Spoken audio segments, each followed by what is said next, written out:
Welcome back, guys. It's me again. Woo!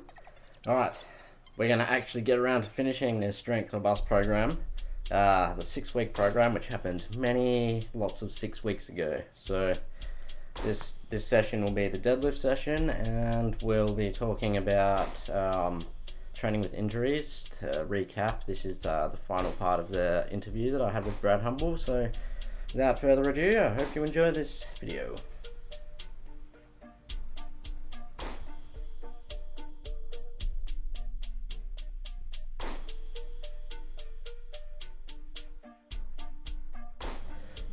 For me, the most common circumstances I have been in that have resulted in injury is when I have trained under heavy load whilst having a compromised central nervous system. I like to think of the central nervous system as has stereo and the muscles as a high quality sound system. When subjected to excessive volume, the speakers begin to crackle, distort and blare, often resulting in a blown speaker or amp fuse. The same applies to skeletal muscle. After a certain point of exposure, the fine tethers between mind and muscle become frayed and disassociated. When the muscle no longer recognizes the impulse to engage, then it can become very dangerous as the contractility is severely compromised. With impaired judgment and physical fatigue, the body is far less receptive and adaptive to force, and the risk of injury is significantly increased. How would you go about training with an injury? It depends on who you speak to, doesn't it, really? Yeah. A doctor, a physio, a chiro will say rest. Don't do anything and rest. But in the real world, it's not always that simple. For me, common sense is the real go-to. You need to understand the difference between muscle soreness and genuine pain. Yeah. And knowing when to pull back.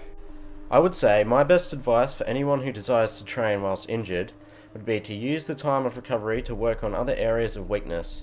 In my eyes, muscular and structural imbalances are inherently responsible for the eventuation of injury, as pressure is not effectively distributed throughout the structure, and where imbalances exist, often means that one area is under more constant pressure.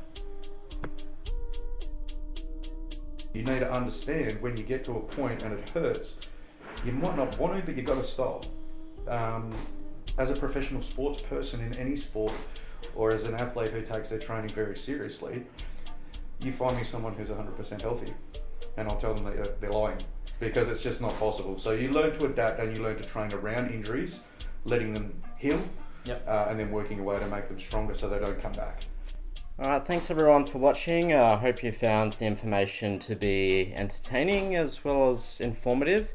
And I shall see you in the next video where I'll be running through the measurements of my anthropometry, and then the subsequent video will be the retest. So thanks again, guys. Thank you for supporting me, and I'll see you next time.